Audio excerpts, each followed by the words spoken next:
Hello friends, मैं study 91 channel से नितिन गुप्ता आप सबका बहुत बहुत स्वागत करता हूं।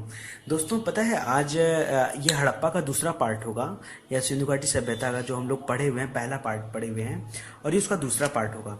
दोस्तों, आज जब भी मैंने ये टॉपिक अगला पार्ट जब मैं आपके सामने ला रहा था ना, तो मैंने बहुत सारी चीज़ें लिखी, जैसे मोहनजोदड़ो के बारे में।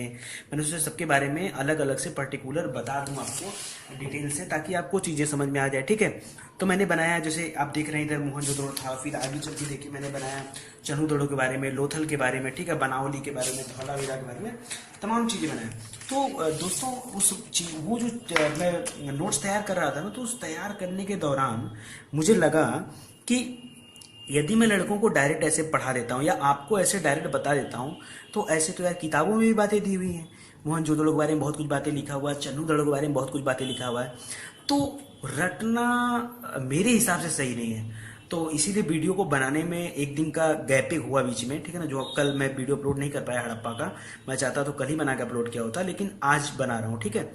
तो मैंने सोचा कि ऐसे मज़ा नहीं आएगा, ठीक है। जो बातें किताबों में लिखी होंगी उसके जैसे मैं भी बताऊंगा तो उसमें फिर क्या अंतर हो जाएगा, ठीक है।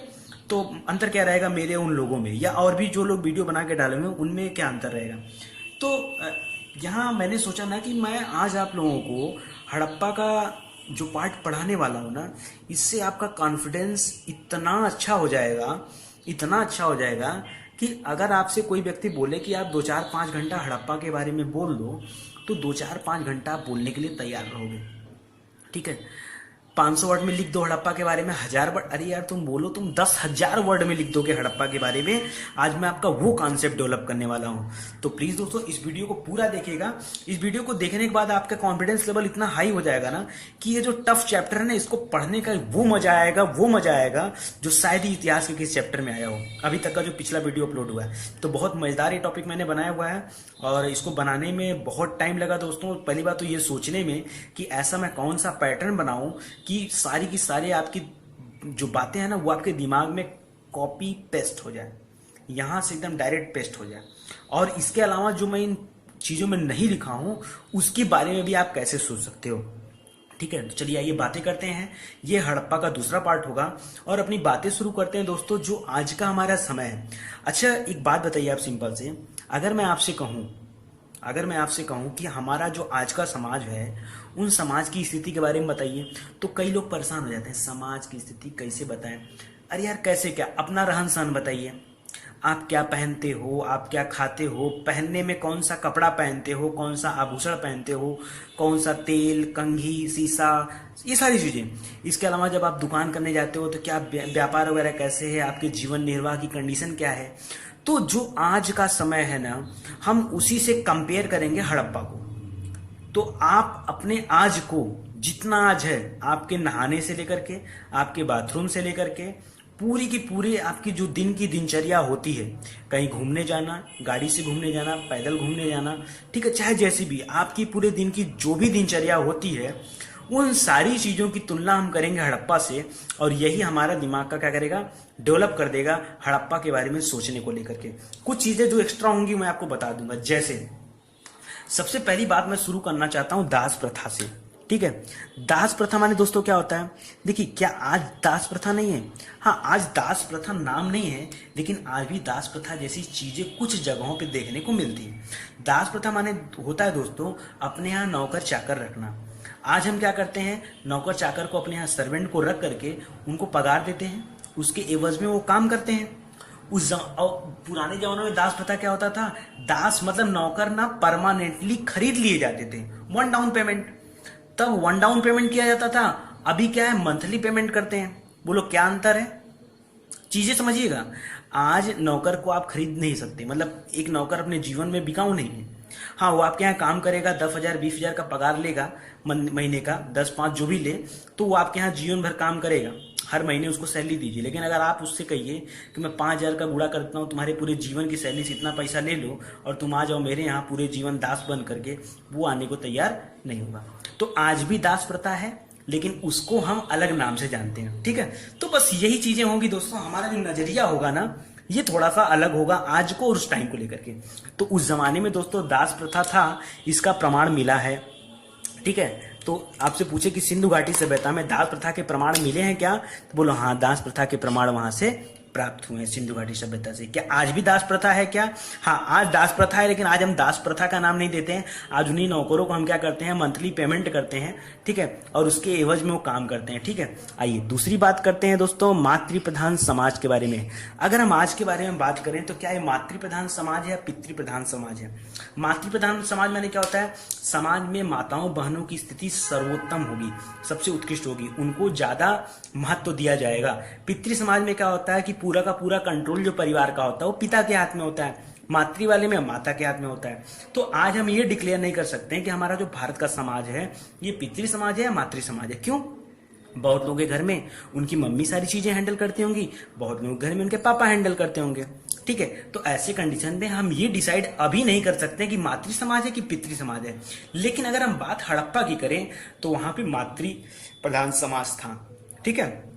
वहां समाज कैसा था? मातृ प्रधान था। क्यों? क्योंकि अच्छा, ये किस आधार पे कहा गया कि मातृ प्रधान समाज था? तो दोस्तों इस आधार पे कहा गया कि वहां पे जो मूर्तियां मिली है ना, उन मूर्तियों में जो नारियों की मूर्तियां हैं ना, वो सर्वाधिक मात्रा में प्राप्त हुई हैं, जिसके आधार पे कहा गया कि वहां का समाज कैसा रहा होगा? मातृ प्रधान समाज रहा होगा। तो क्या क्या अधिक प्राप्त हुई? कैसी मूर्तियां? तो याद रखिएगा आप, नारी मूर्तियां अधिक मात्रा में प्राप्त हुई, सर्वाधिक मात्रा में प्राप्त हुई, इसीलिए कहा गया कि कैसा समाज था? मातृ प्रधान। चलिए, अगर माताओं की बात कर रहे हैं, बहनों की बात कर रहे हैं, तो सती प्रथा का भी उल्लेख कर ही लेते हैं। सती प्रथा माने दोस्तों क्या होता है? सती प्रथा माने हम लोग पढ़े हुए हैं कि जब किसी औरत का पति मर जाता है, मृत्यु हो जाती है, तो औरत को एक अग्निकुंड में उसके पति के शव के साथ बैठा करके जला दिया जाता है। बहुत समय बाद जब राजा राम मोहन राव आए तो उनके समय में इस सती प्रथा पे रोक लगाई गई, इस पे कानून बनाया गया, ठीक है। तो वो तो आते हैं मॉडर्न काल में, मॉडर्न हिस्ट्री में। लेकिन पुराने समय में जो हड़प्पा काल था, क्या उस समय भी सती प्रथा का उल्लेख मिलता है क्या? दोस्तों एक्चुअली सती प्रथा एग्जैक्ट थी कि नहीं थी, ये कहना बहुत ही कठिन है।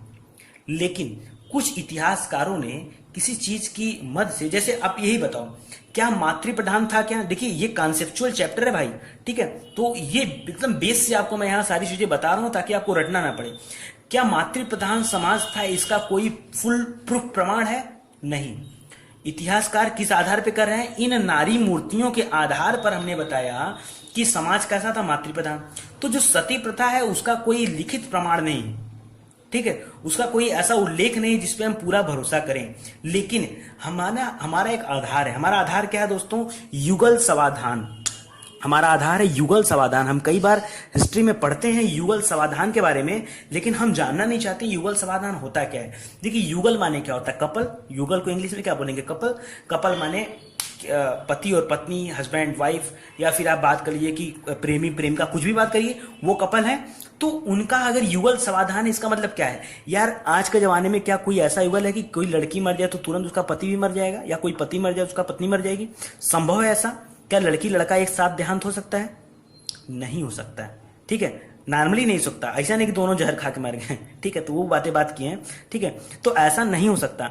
मतलब अगर युगल समाधान, समाधान मैंने शवों का अंतिम संस्कार किया गया है, तो अगर जो नर हड्डियां हैं, जो मादा हड्डियां हैं, वो एक ही जगह संस्कार के रूप में मिली हैं, तो इसलिए कहा गया है, या एक ही जगह दफनाई हुई प्राप्त हुई है, जिसके आधार पे कहा गया है कि सती प्रथा जैसा कॉन्सेप्ट यहाँ पे लगा। बताओ और क्या रीजन है कि जो है ये आदमी और औरत दोनों की हड्डियां एक साथ मिलेंगी? अब ऐसा तो नहीं कि आदमी मर गया, 4 साल बाद उसकी औरत मर गई, फिर से कब्र खोदा, उसी कब्र में उसको भी लेटाया, काट दिया। ऐसा तो होता नहीं। कब्र एक बार बंद हो गई तो बंद हो गई, ऐसा तो होता नहीं। तो मतलब युगल समाधान है जो इस बात का प्रमाण देता है कि सती प्रथा जैसी कोई चीज रही होगी। हो सकता है उस जमाने में नाम दूसरा रहा हो सती प्रथा का, वो अलग मैटर है। लेकिन अगर आपसे पूछे सती प्रथा के प्रमाण मिले क्या, तो बताएंगे हाँ मिले हैं। 3 युगल समाधान मिला हमें लोथल से। लोथल दोस्तों आगे मैं बताऊंगा, अगले वीडियो में बताऊंगा इसके बारे में। अभी आप जान लीजिए थोड़ा सा, लोथल जो है भोगवा नदी के किनारे है, अहमदाबाद जिला, अहमदाबाद है ना, ठीक है। देखिए गुजरात का जिला कई बार पूछता है, तो अहमदाबाद में टिक करिएगा, गांधीनगर है, ठीक है। तो अहमदाबाद के पास बिल्कुल पड़ता है लोथल, ये भोगवा नदी किनारे, और हड़प्पा का बहुत प्रमुख स्थल था लोथल, ठीक है, गुजरात में। और वहां से 3 युगल समाधान मिले। और कालीबंगा दोस्तों ये राजस्थान में पड़ता है, ठीक है, यहां से 1 युगल समाधान प्राप्त हुआ है। तो 3 और 1, हम बात नहीं कर रहे कि नहीं बहुत ज्यादा मिले हैं, चलो 3 ही एक सही, लेकिन है, प्रमाण है। तो ये चीज आपको ध्यान देनी है। ठीक है, आइए आगे बात करते हैं सिंधु सभ्यता की। तो देखिए सिंधु सभ्यता के लिए जो लोग थे ना, वो शाकाहारी भी थे, मांसाहारी भी थे, मतलब यार ये तो हमारी तरह थे। ठीक है, तो ऐसा नहीं कि एकदम फुल वेजिटेरियन रहे हो, नहीं, वो नॉन वेजिटेरियन भी थे और फुल वेजिटेरियन, मतलब वेजिटेरियन भी थे और नॉन वेजिटेरियन भी थे। ठीक है, तो शाकाहारी मांसाहारी दोनों थे। आइए उनके आभूषण के बारे में जान लेते हैं। अच्छा देखिए, ऐसे ना एक एक टॉपिक को हम कवर करते जाएंगे। ठीक है, तो अगर आपको और भी टॉपिक चाहिएगी तो आप मुझे कमेंट करिएगा, मैं उसमें बताऊंगा कि क्या कंडीशन थी, या आप खुद ही ढूंढिएगा। पूरा अभी टॉपिक पढ़ने के बाद ना आपका कॉन्सेप्ट क्लियर हो जाएगा। देखिए जब हम बात करेंगे आभूषण की, तो देखिए ये लोग आभूषण के शौकीन थे। ठीक है, और आभूषण में पहनते क्या थे, तो सोने के भी आभूषण पहनते थे, चांदी के भी पहनते हैं, माणिक्य के भी पहनते थे, मिट्टियों का आभूषण भी होता था, सीप का आभूषण भी होता था और हाथी दांत का आभूषण भी होता था। तो देखिए आज भी तो ऐसा होता है यार, क्या सब लोग सोना ही पहनते हैं? जिनके पास कम पैसा हो चांदी पहनते हैं, माणिक्य के भी लोग पहनते हैं, मिट्टी के भी आभूषण होते हैं। ठीक है, सीप के भी होते हैं। सीप तो अब देखिए ये सब नए ट्रेंड वाले हैं, मॉडर्न ट्रेंड वाले, उस समय भी चलता था सीप के आभूषण, हाथी। अभी आप गोवा वगैरह में जाओगे ना, गोवा वगैरह में चले जाओ और उधर मिजोरम वगैरह साइड चले जाओ, त्रिपुरा साइड चले जाओ, या फिर नागालैंड साइड चले जाओ।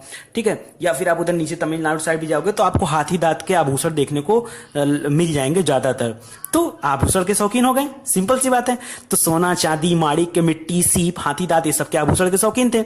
दोस्तों एक दर्पण मिला है, ठीक है, उस दर्पण के चारों तरफ ना वो तांबा लगा हुआ है, तांबे की डिजाइन में मिला हुआ है। तो ये दर्पण मिला हुआ है, तो मतलब शीशा था। ठीक है, अच्छी बात है यार। कंघी भी मिला हुआ है, सुई का जो है हाथी दांत का सुई मिला हुआ है, और कंघी भी दोस्तों हाथी दांत का है। हाथी दांत की कंघी, हाथी के दांत को घिस घिस करके क्या क्या कंघी बनाया गया था, सुई बनाई गई थी। ठीक है ना, तो ये सारी चीजें तो मजेदार है ना, सारी चीजें आज से मैच करने की नहीं। ठीक है, तो शीशा कंघी हो गया, तो तेल भी रहा होगा। ठीक है, आइए देखते हैं। इसके बाद अगर हम जीवन निर्वाह की बात करें, यार उनका जीवन चलता कैसे था, तो देखिए वो लोग कृषि भी करते थे। ठीक है, वो लोग पशुपालन भी करते थे, वो लोग शिल्पकार भी थे, मतलब मूर्तियां बनाना और चीजें बनाना। अब ये देखिए, अगर हाथी दांत का कंघी बना रहे हैं तो शिल्पकारी तो है। अब इसमें सोचने वाली कौन सी बात है, शिल्पकार जिसे लगता है बहुत बड़ा तूफानी वर्ड आ गया है। ठीक है, शिल्प ही तो है भाई। अब हाथी दांत की सुई बनाए, शिल्प ही तो है। अब मिट्टी का आभूषण बनाया, शिल्प है तो है। शिल्प से आभूषण तैयार किया था तो क्या है, शिल्प ही तो है। ठीक है, इसी तरह व्यापार भी करते थे वो लोग। तो ये चार काम, कृषि पशुपालन शिल्प और व्यापार, ये तो आज भी होता है। तो जो आज होता है वो उस जमाने में भी होता था। ठीक है, इसके बाद बात करते हैं, चलो अच्छा व्यापार की बात अगर कर ही दिए हैं तो दो लाइन व्यापार के बारे में जान लेते हैं। देखिए ये व्यापार किससे करते थे, तो जो इनके समकालीन सभ्यता थी उससे करते थे, और जो आसपास के क्षेत्र थे उससे करते थे। मतलब अगर हम बात करें हड़प्पा की, तो क्या हड़प्पा का व्यापार मोहनजोदड़ो से नहीं था? रहा होगा। चंदूदड़ो से नहीं रहा होगा। जो आसपास के क्षेत्र हैं वहां रहा होगा। जैसे चलिए अगर बात कर लें हम दिल्ली की, तो दिल्ली के आसपास में मेरठ है, हरियाणा है, पंजाब है, क्या हम इन सबसे व्यापार नहीं करते हैं? जाहिर सी बातें करते हैं। ठीक है, तो ये क्या हो गया समकालीन सभ्यता। और इसके समकालीन सभ्यता थी कौन, तो जो सबसे फेमस सभ्यता थी, ज्यादातर जो ये व्यवसाय व्यापार करते थे मेसोपोटामिया के साथ करते थे। देखिए सर्वाधिक व्यापार की बात कर रहे हैं। ठीक है, किससे करते थे? मेसोपोटामिया के साथ करते थे व्यापार। ठीक है, और मेसोपोटामिया का शासक था दोस्तों सारगौन। उस समय में मेसोपोटामिया का शासक कौन था? सारगौन। अब बात आती है यार हड़प्पा की लिपि तो हम पढ़ नहीं पाए, फिर मेसोपोटामिया का शासक सारगौन था, ये कैसे पता चला? एक्चुअली सारगौन का ना एक अभिलेख था। ठीक है, और ये पहला ऐसा है कि इसका साक्ष्य प्राप्त हुआ हमें। अभिलेख के थ्रू ये पता चला है कि सिंध का जो प्रांत था ना, उसे हम क्या बोलते थे? उसे मेलुहा बोलते थे। उस अभिलेख में सिंध को क्या बताया गया है? सिंध को बताया गया मेलुहा। उसका नाम क्या बताया गया है? मेलुहा। याद रहेगा आपको। ठीक है, इसके अलावा उस अभिलेख में और भी बताया गया, जैसे दिलमुन को बताया गया फारस की खाड़ी। ठीक है ना, तो नीचे आप ईरान वाले पोर्शन के नीचे देखेंगे वहां फारस की खाड़ी है, तो दिलमुन को क्या बताया गया? फारस खाड़ी का नाम क्या था? दिलमुन। एक और जगह मिला वहां पे माकन लिखा हुआ, लेकिन उसकी अभी तक पुष्टि नहीं हो पाई है कि माकन ये किसे कह रहा था। ठीक है, तो हमने कहा कि हम ज्यादातर व्यापार इससे करते थे। कैसे पता? तो इसके अभिलेखों से पता। अरे कुछ और भी तो तरीके रहे होंगे, थे ना तरीके। मेसोपोटामिया में दो जगह है दोस्तों, एक जगह का नाम है उर, दूसरे का नाम है किस। उर किस, ठीक है, यहां से हड़प्पा की मुहर मिली है। ठीक है, जो इस बात का प्रमाण देता है कि हमारा हड़प्पा का व्यापार मेसोपोटामिया के साथ होता था।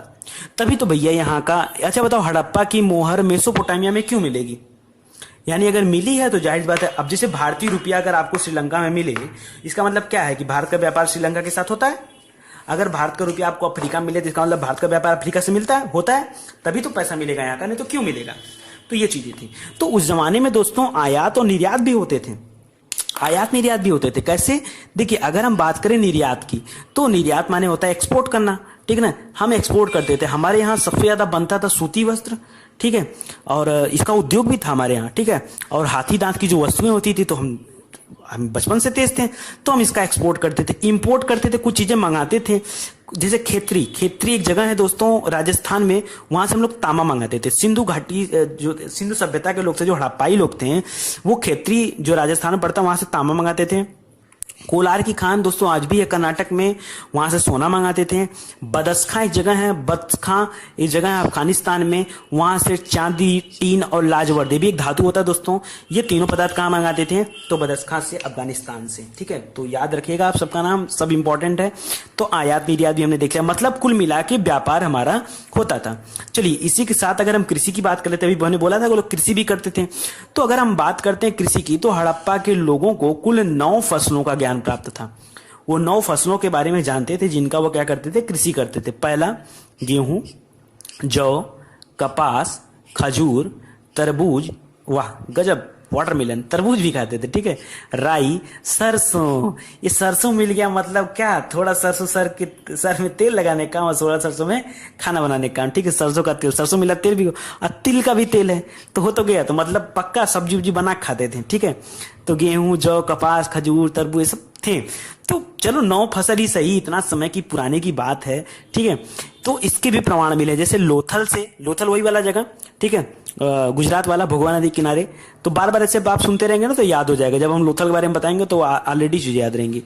तो वहां से चावल के प्रमाण मिले हैं, और रंगपुर दोस्तों, यहाँ से धान की भूसी का प्रमाण मिला है, ठीक है, हो गया ना। और मेहरगढ़ जो कि बलूचिस्तान के पास पड़ता है पाकिस्तान में, वहां से कपास का प्रमाण मिला है। तो आज भी मेहरगढ़ वाले क्षेत्र में कपास ज्यादा होता है, ठीक है। तो जाहिर सी बात है कि इन्हें फसलों का ज्ञान था और लोग खेती बाड़ी जानते थे, ठीक है। आइए इसी के साथ साथ थोड़ा सा देख लेते हैं पशुपालन। भाई कृषि करते थे, व्यापार करते थे, पशुपालन करते थे और शिल्प, तो अभी तीनों देखेंगे, ठीक है। तो पशुपालन में क्या करते थे दोस्तों? तो पशुपालन में लोग गाय पालते थे, बैल पालते थे, भैंस, बकरी, सब दूध वाले आ गए चाटू लाइन से। फिर भेड़, कुत्ता, बिल्ली, हाथी और भी बहुत सारे जानवर थे। इन सारे जानवर से परिचित थे। अब दोस्तों जो आपके एग्जाम में फंसाता है क्वेश्चन, वे घोड़ा को लेके फंसाता है। पता नहीं उसकी कौन सी दोस्ती घोड़ा से है। सीधे सीधे लिखता है कि किस जानवर के प्रमाण हड़प्पा काल में नहीं मिले। उत्तर आता है घोड़ा। आपको पता होगा बहुत जगह लिखा हुआ उत्तर घोड़ा। फिर कुछ जगह पता चलता है कि हड़प्पा के किस जगह से घोड़े का अवशेष मिला है। उत्तर आता है सुरकोटदा। आधे लोग तो इसी में परेशान रहते हैं कि एक जगह लिखा है कि नहीं है प्रमाण, दूसरी जगह लिखा है कि सुरकोटदा से प्रमाण मिले हैं।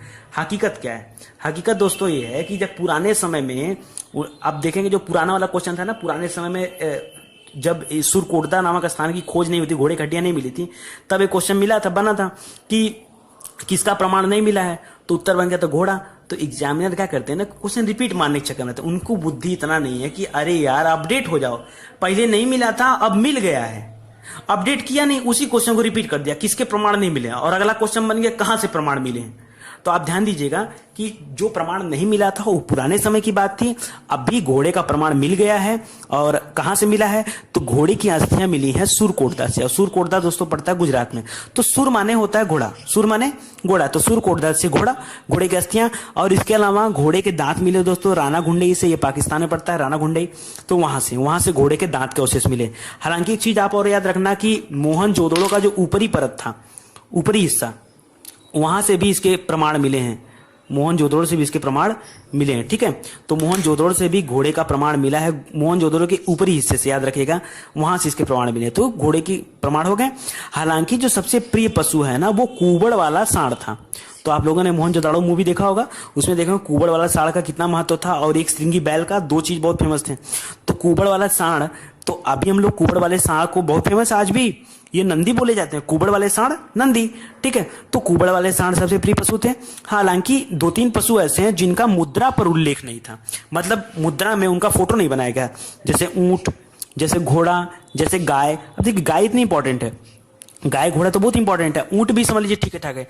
तो इनका जो है प्रमाण किसी मुद्रा के ऊपर नहीं मिला। हालांकि इनकी अस्थियां प्राप्त हुई। अब कोई कहे कि गाय मुद्रा पे नहीं, मतलब गाय नहीं थी। अरे गाय नहीं थी तो फिर बैल कैसे आ जाएगा है? गाय नहीं थी तो बैल कैसे आ गया, तो गाय से तो बैल आएगा, ठीक है। तो हम कहें भैंस है, भैंसा नहीं था, तो ऐसा हो सकता है क्या, बकरी था, बकरा नहीं है, वो सब थे, ठीक है। तो ये चीजें आप याद रखिएगा। चलिए इसी के साथ थोड़ा सा बातें करते हैं दोस्तों उद्योग के बारे में, ठीक है। उद्योग के बारे में बात करते हैं, और जो सबसे प्रसिद्ध उद्योग था उस समय का वो था वस्त्र उद्योग, ठीक है। वस्त्र उद्योग के प्रमाण मिले हैं मोहनजोदड़ो से और कालीबंगा से। तो वस्त्र उद्योग में था क्या, वस्त्र उद्योग में वो मोहनजोदड़ो से मिला है लाल रंग का कपड़ा, और कालीबंगा से मिला है मिट्टी के बर्तन पर न सूती कपड़े की छाप से डिजाइन बनी हुई थी। जैसे मिट्टी का बर्तन होता है उसमें सूती का, आज कुछ लोग घर में नहीं थे पेंटिंग करने के लिए ऊपर क्या करते हैं, रस्सी लेके ऐसे रंग में भिगो के ऊपर टच करते हैं, तो वैसे उसी डिजाइन बन जाती है, ठीक है। उसी तरह से यहाँ छाप मिला है, जो इस बात का प्रमाण मिलता है कि इस जमाने में वस्त्र उद्योग थे, ठीक है। तो वस्त्र उद्योग के बारे में थोड़ा ध्यान देंगे, ये सारी चीजें आप याद रखेंगे। तो देखिए जो इसके साथ टर्म्स मिले हैं ना, जैसे अभी हमने ऊपर बताया कि चावल के प्रमाण लोथल से मिले हैं, तो यहीं से डायरेक्ट क्वेश्चन बन जाता है कि चावल के प्रमाण कहाँ से, धान की भूसी मिली है तो रंगपुर से, कहाँ से कपास के प्रमाण मिले, मेहरगढ़ से, तो ये सब। अब राणा कहाँ से घोड़े का दांत मिला, राणा गुंडे से। तो आप वीडियो को 1 से 2 बार देखिए, सारी चीजें आपको क्लियर हो जाएंगी, ठीक है। वैसे भी मैं आसान करके इसलिए बता रहा हूँ कि ताकि सारी चीजें आपको आराम से याद हो जाए, ठीक है। इसके बाद देखिए मोहनजोदड़ो से एक चीज और मिली है दोस्तों।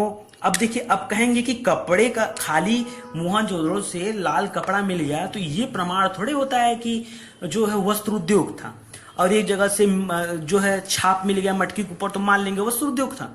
ऐसा थोड़े होता है, कुछ और मिला होगा। तो कुछ बड़ा बड़ा में क्या मिला दोस्तों, देखिए मोहनजोदड़ो से एक पुरोहित की पत्थर की मूर्ति मिली। किसकी मूर्ति, पुरोहित की। और कैसी मूर्ति, पत्थर की मूर्ति, ठीक है। और उस पे तिपतिया अलंकरण मिला। तिपतिया अलंकरण दोस्तों ये डिजाइन का एक तरीका था, ठीक है। तिपतिया अलंकरण मिला, और उस अलंकरण के थ्रू क्या था कि वो जो पुरोहित है ना वो साल ओढ़े हुए था, वो साल ओढ़े हुए था। और तिपतिया अलंकरण के कारण उस साल पर ना डिजाइनिंग थी, मतलब कढ़ाई थी, वस्त्रों पर कढ़ाई। तो अगर आप बताओ दोस्तों, अगर जहां वस्त्रों पे कढ़ाई हो रही हो तो बड़ा काम है यार। देखो एक होता है वस्त्र का बुनाई, एक होता है कढ़ाई। तो बुनाई तक तो बात ठीक है, लेकिन अगर कढ़ाई हो रही है वस्त्रों पर, इसका मतलब है कि वस्त्र उद्योग वहां पे है, तभी तो कढ़ाई हो रही, तभी तो लोग डिजाइनिंग कर रहे हैं वस्त्रों पर। तो ये क्या है, वस्त्रों की कढ़ाई। इस आधार पे कहा गया कि वस्त्र उद्योग जो है सिंधु घाटी सभ्यता में जो क्षेत्र थे उनमें ज्यादा फेमस था। चलिए आइए इसके साथ शिल्प के बारे में बात कर लेते हैं। और शिल्प के बारे में बात करेंगे तो बात करेंगे मिट्टी के बर्तन के बारे में, ठीक है। तो बर्तन के बारे में जब हमने बात करता हूं तो यहां पता चलता है, सबसे पहले बर्तन बात करता हूं कुम्हार। तो कुम्हार जो है अनेक मृदभांड मिले हैं भाई। मृदभांड से तो ये प्रूफ हो गया कि बर्तन थे, मिट्टी के बर्तन यहाँ पे थे। और मिट्टी के बर्तन जो बनाता था वो कौन बनाता था, तो कुम्हार। और किसका इस्तेमाल करता था, चाक का। तो आज भी चाक के इस्तेमाल से, चाक ऐसे होता गोल सा, इसमें कुम्हार जो अपना डंडा डालकर ये नीचे घिर्री पे टिका होता है और ये नाचता गोल गोल, और इसके ऊपर तब मिट्टी रख के फिर ऐसे ऐसे करके बनाता है, ठीक है।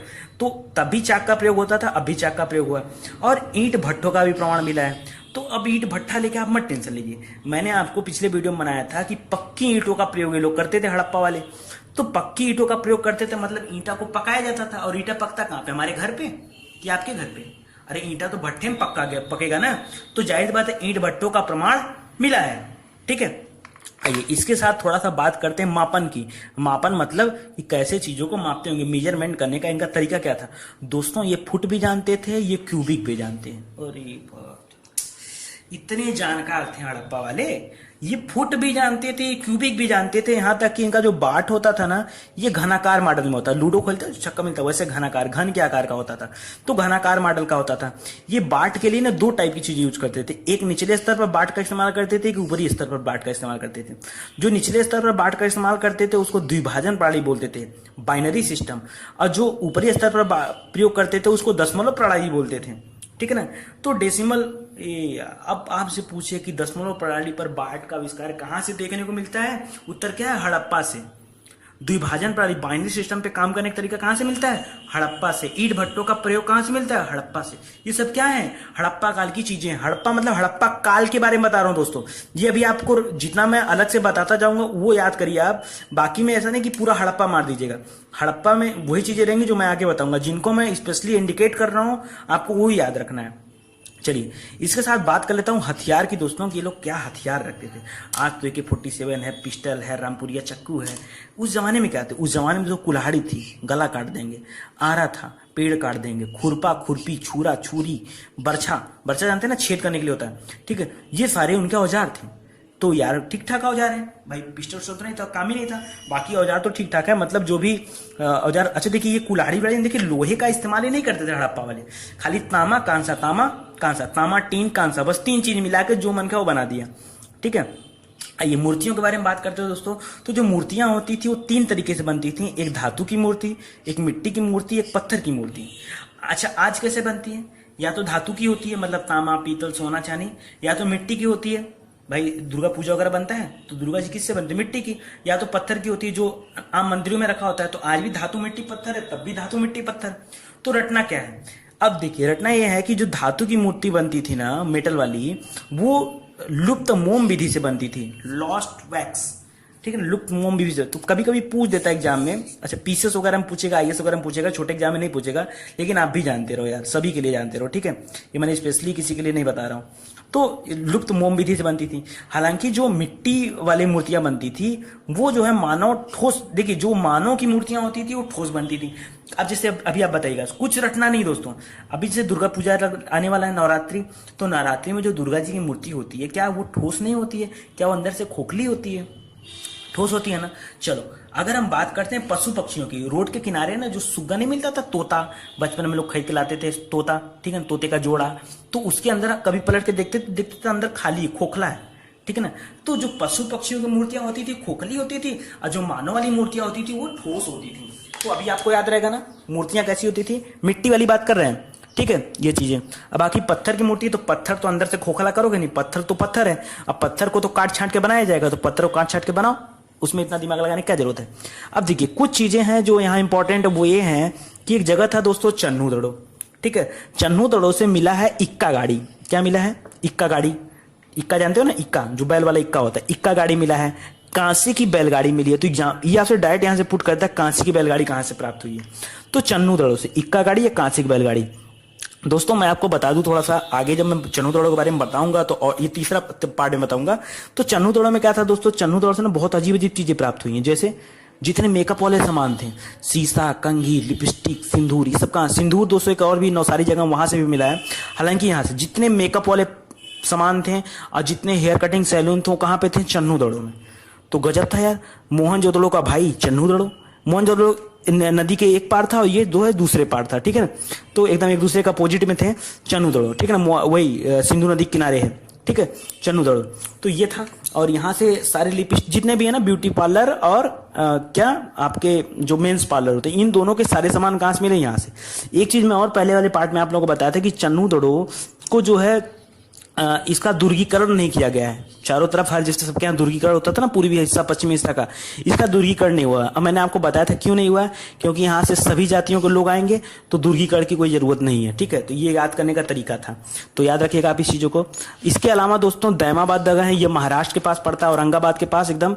तो दैमाबाद से कांसे का रथ मिला। देखिए कांसे की बैलगाड़ी कहाँ से, चन्नू दड़ो से, और कांसे का रथ कहाँ से, तो दैमाबाद से। तो भाई बंबई है, अब वहां बैलगाड़ी वाड़ी चलोगे शर्म नहीं आता, रथ होता है, स्टैंडर्ड थोड़ा बना लो। ठीक है, याद करने के लिए। ठीक है, चन्नू दड़ो बैलगाड़ी कांसे का, और रथ कहाँ बात करेंगे तो फिर दैमाबाद, बंबई है ना बगल में, तो मुंबई में बैलगाड़ी जाओगे तो अच्छा लगेगा नहीं। आइए मुद्राओं की बात करते हैं। तो सर्वाधिक जो मुद्रा मिला है उस पर एक श्रृंगी पशु का फोटो मिला है।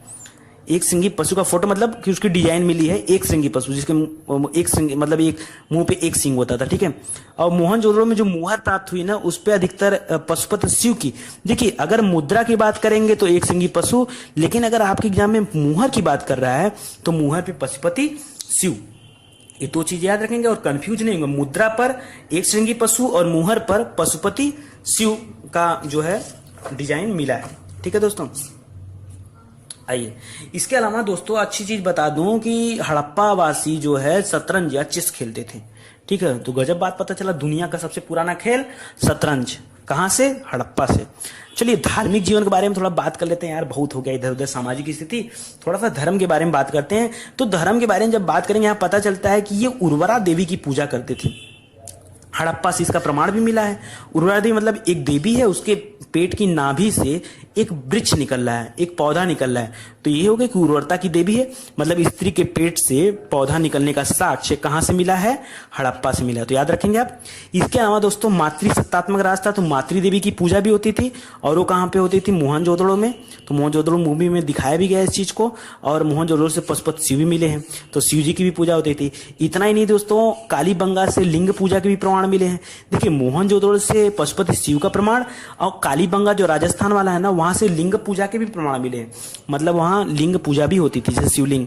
अगर हम वृक्षों की बात कर ले, आज नहीं वृक्ष पूजा, अच्छा आज भी तो शिव की पूजा होती है, लिंग पूजा होती है, आज भी वृक्ष पूजा होती है। हम नीम में पानी नहीं देते हैं सुबह सुबह, हम पीपल के वृक्ष की पूजा नहीं करते हैं ना। उस जमाने में भी था नीम की पूजा, वृक्ष की पूजा। कई जगह से अग्निवेदिकाएं प्राप्त हुई हैं, जैसे कालीबंगा और लोथल। तो कालीबंगा लोथल से क्या मिला है? अग्निवेदिका मिला है, ठीक है ना। उसकी यानी अग्निवेदिका यानी अग्नि का भी पूजा होता था। स्वास्तिक के चिन्ह का प्रमाण कहाँ से मिला दोस्तों? तो ये भी मोहनजोदड़ो से मिला है। स्वास्तिक का चिन्ह मोहनजोदड़ो। हाँ, समाधान को लेकर थोड़ी सी बातें कर लेते हैं। समाधान मतलब आदमियों का दाह संस्कार वगैरह, कैसे उनकी मृत्यु के बाद क्या किया था। तो देखिए सबसे पहले हम पढ़ेंगे पूर्ण समाधान। पूर्ण समाधान माने क्या होता है? पूर्ण माने होता है दोस्तों, इनको पूरी तरीके से दफना दिया जाता था। तो क्या हो गया? दफनाना, तो पूर्ण समाधान। आंशिक समाधान माने क्या होता था? कुछ समय के लिए लाश को खेतों में फेंक दिया जाता था, उसे पशु पक्षी खा जाते थे, खाने के बाद जब हड्डियां बचती थी उनको जो है दफना दिया जाता था। ये हो गया आंशिक समाधान, ध्यान समझिएगा बात को, ठीक है। इसके बाद है दाह संस्कार, ये तो सबसे फेमस है, अभी होता है दाह संस्कार। तो अग्नि के द्वारा दाह संस्कार कर दिया था। तो ये तीन चलते थे, और कालीबंगा में तीनों प्रमाण मिले हैं। कालीबंगा में तीनों प्रमाण। कालीबंगा के लिए दोस्तों पिछले वाले वीडियो में बताया था आपसे कि कालीबंगा में जो पूर्वी हिस्सा था, जो पश्चिमी हिस्सा था, दोनों का अलग अलग दुर्गीकरण हमें देखने को मिला है, अलग अलग दुर्गीकरण मिला है। साथ ही साथ एक चीज और मैंने आपको बताया था कि ये जो दुर्गीकरण मिला है, ये कच्ची ईंटों का प्रयोग यहाँ पे हुआ था। कैसी? कच्ची ईंटों का, क्योंकि कोई जानवर खेत में न घुस जाए। भाई खेती के प्रमाण इसी मिले, जुते हुए खेत का प्रमाण कालीबंगा से, और खेती करने के लिए कोई जानवर न घुस जाए, इसलिए कच्ची ईंटों का दूरीकरण मिला है। याद करने के लिए मैंने आपको बताया था, तो याद रहे आप, ठीक है। इसके बाद दोस्तों हड़प्पा वाले जो होते थे, हड़प्पा में एक समाधान मिला है जो विदेशी लोगों के दफनाने का साक्ष्य है। क्यों दोस्तों? क्योंकि इसको ना एक ताबूत में दफनाया गया था। तो हुआ यार कि ये कोई विदेशी रहा होगा, यही लिए इतना फेमस स्टाइल से इसको दफनाया गया है, ठीक है। तो और कोई बात नहीं थी, नहीं तो क्या होते थे हड़प्पा नॉर्मल लोग क्या कहते हैं, पूर्ण समाधान, आंशिक समाधान या दाह संस्कार। लेकिन अब उसको ताबूत खाना में दफनाए थे, तो ये मान लिया गया कि यार कोई स्पेशल आदमी रहा होगा विदेशी, इसलिए हमने मान लिया कि ये विदेशी है, ठीक है ना। तो हड़प्पा से मिला है। इसके अलावा दोस्तों एक जगह है रोपड़, रोपड़ से मालिक के साथ कुत्ते दफनाने का साक्ष्य मिला है, ठीक है। कि भाई उसका मान लो चहेता कुत्ता रहा होगा, वो मरा होगा, तो कुत्ते की भी जबरदस्ती, सती प्रथा होता था युगल समाधान, उसी तरह से ये भी हो गया, ठीक है। तो मालिक के साथ कुत्ते दफनाने का साक्ष्य भी। तो दोस्तों मैं ऐसा समझ रहा हूं कि आपका थोड़ा सा जो लेवल है वो बन गया है, तैयार हो गया है, और आप समझदार हो गए, थोड़े से चीजों को समझने लगे हैं। अगर कुछ भी और दिक्कत होता है तो आप कमेंट में हमें बताइएगा। इसके बाद दोस्तों एक तीसरा पार्ट बनाऊंगा ना, जिसमें सारे जगहों के बारे में डिटेल से बताऊंगा आपको। फिर से मोहनजोदड़ो में क्या स्पेशल मिला है, कैसे उसको याद रखें, वो सारी चीजें हम बनाएंगे, ठीक है। उसका हम नोट्स मैं तैयार कर लिया हूं और कल ही अपलोड करूंगा उसे, इसको जल्दी से आप लोग कवर करिएगा। देखिए हड़प्पा सभ्यता का पतन हम देख लेते हैं ताकि फिर से ना बताना पड़े, ठीक है। तो पतन कैसे होगा दोस्तों? तो कुछ लोगों ने कहा कि आर्यों का आक्रमण हुआ, ठीक है। आर्य माने क्या होते हैं? देखिए तो आर्यों का, चलिए आर्य जो भी थे, आर्य मध्य एशिया से आए थे, कुछ लोग कहते हैं भूमध्य सागर से आए थे, कुछ लोग कहते हैं ट्रांसआक्सियन से आए थे। तो अलग अलग लोगों का अलग, कुछ लोग कहते हैं उत्तरी ध्रुव से आए थे, अलग अलग मत है। तो कहते हैं आर्यों का आक्रमण हुआ। क्यों, किस आधार पे, किन्होंने कहा? तो विदेशी कहते हैं, मार्टिमर व्हीलर और गार्डन चाइल्ड, ये दो लोग थे। तो हमने कहा विदेशी लोगों ने विदेशी बातें कही, विदेशी लोगों ने कहा कि ये लोग विदेश से आए थे आर्य, ठीक है। और इनके आक्रमण से हड़प्पा का पतन हो गया, समाप्त हो गया हड़प्पा। कैसे पता? इसका प्रमाण कोई, तो कुछ लोग कहते हैं कि मोहनजोदड़ो से 38 कंकाल मिले हैं, जो इस बात का प्रमाण देते हैं कि जो है इसका क्या हुआ था यहाँ पे आर्यों के आक्रमण के कारण। तो बताइए 38 कंकाल किसी वजह से अगर एक जगह पाए गए हैं तो उसका ये कतई मतलब नहीं है कि कहीं पे आक्रमण हुआ है। ये तो फर्जी का ढकोसला बनाया जा रहा है मेरे हिसाब से, मेरा अपना पर्सनल व्यू है, ऐसा नहीं है, ठीक है। अब एक बात और जानिए आप, हड़प्पा वाले थे 2350 से 1750, और हमने आर्यों का आगमन देखा है 1500 BC में। ये इनका पतन 1750 में हो चुका था और ये 1500 BC में है, 250 साल तो वैसे लेट है, ठीक है। तो आके आक्रमण कहां से कर देंगे? मतलब ये सब ढकोसले वाली बात है, ऐसा कुछ नहीं था, ये सबसे कमजोर तथ्य है, ठीक है ना। एक लोगों ने कहा कि पारिस्थितिक विक्षोभ के कारण हुआ था। ये एक बार पूछा गया था पीसीएस में, इंपॉर्टेंट था तो मैंने बता दिया आपको। ये फेयर सर्विस ने इसे कहा था, फेयर सर्विस की एक बुक थी दोस्तों, the root of ancient India, the root of ancient India, ठीक है ना। उसमें उन्होंने बताया कि इनका पतन जो है पारिस्थितिक विक्षोभ के कारण हुआ है। कुछ लोगों ने कहा जलवायु परिवर्तन के कारण हुआ है, जैसे आइंस्टाइन ने कहा था। कुछ लोगों ने कहा बाढ़ के कारण हुआ है। ये सबसे ज्यादा इंपॉर्टेंट है, बाढ़ के कारण। जैसे मैके ने, लैम्ब्रिक ने, राइक्सडेल्स ने, ये भी विदेशी थे लेकिन उन्होंने कहा कि बाढ़ के कारण हुआ है। और सबसे ज्यादा लोगों द्वारा यही मान्य भी है और इसका प्रमाण भी मिला है। मोहनजोदड़ो में 7 लेवल तक बाढ़ आया था, 7 के स्तर तक वहां पे बाढ़ आया था, जो इस बात का प्रमाण देता है कि इसका पतन जरूर ही बाढ़ की वजह से हुआ था। जैसा कि मूवी में भी इस चीज को अच्छे से फिल्माया गया है कि जो है बाढ़ के कारण ही उसका पतन हुआ था, ठीक है, मोहनजोदड़ो या कोई भी हो। तो ये सर्वाधिक मान्य तथ्य, अगर आपसे एग्जाम पूछता है तो आप क्या टिक करेंगे? सबसे मान्य तथ्य ये बाढ़ है। कुछ लोगों का मानना है भूकंप से हुआ था, क्योंकि कालीबंगा में भूकंप का प्रमाण मिला है, ठीक है, लेकिन ये उतना ज्यादा फेमस नहीं, तो आप यही याद रखेंगे, ठीक है दोस्तों। अगला वीडियो आप जरूर देखिएगा और वो तीसरा पार्ट होगा हड़प्पा का, फिर वहां खत्म हो जाएगा हड़प्पा। उसके बाद हम लोग बौद्ध जैन शुरू करेंगे, उसके बारे में डिटेल। तो देखिए मैंने यहाँ पे नोट्स तैयार कर लिया हूँ, कल ही मैं बना के डालूंगा, ठीक है। सबके बारे में आपको बताऊंगा कि कैसे कैसे क्या क्या चीजें मिली हैं, कहाँ से क्या क्या चीजें मिली हैं और याद करने का उनका क्या तरीका हो, तो वो सारी बातें हम कल करेंगे। तो बहुत लंबा वैसे भी वीडियो हो गया, तो अगर वीडियो आपको अच्छा लगा दोस्तों तो प्लीज़ आप वीडियो को शेयर करिए और ज़्यादा से ज़्यादा लोगों तक पहुंचाइए ताकि लोग सब्सक्राइब भी करें। और प्लीज़ दोस्तों अगर ऐड आता है तो ऐड पे ज़रूर क्लिक करिए, ठीक है, ऐड पे जरूर क्लिक। मैंने कितने बार आपसे कहा दोस्तों कि अगर आप लोग वीडियो देखना शुरू किया करिए तो यार अन्य वीडियो को भी खोल करके क्लिक कर दिया करिए ना। अगर 2-4-10 वीडियो पे आप क्लिक कर दे रहे हैं ऐड पे तो आपका कुछ नहीं जाने वाला है, मेरा थोड़ा सा ही फायदा है।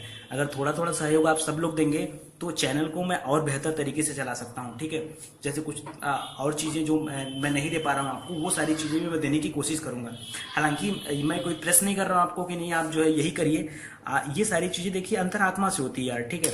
मैं आपसे कोई बात कर रहा हूँ, अगर आपकी अंतरात्मा कहती तो करिए। कुछ लोग तो पॉज करके बंद कर दिए होंगे वीडियो को, ठीक है भाई, क्यों देखें, मेरे काम का चीज़ मुझे मिल गया, कोई दिक्कत नहीं भाई, वो आपका ज्ञान है और ये मेरा ज्ञान है कि मैं जितना चाह सकता हूँ उतना दे रहा हूँ। अपेक्षा मेरी कुछ नहीं आपसे, नहीं भी करेंगे क्लिक तो कोई बात नहीं है, ठीक है। आप लोग मेरे भाई समान है, मेरे दोस्त समान है, ठीक है। नहीं करेंगे तो कोई बात नहीं और कर देंगे तो अच्छी बात है, थोड़ा सा खुशी मिल जाएगी हमें और क्या। चलिए बहुत बहुत धन्यवाद आपका, थैंक यू सो मच।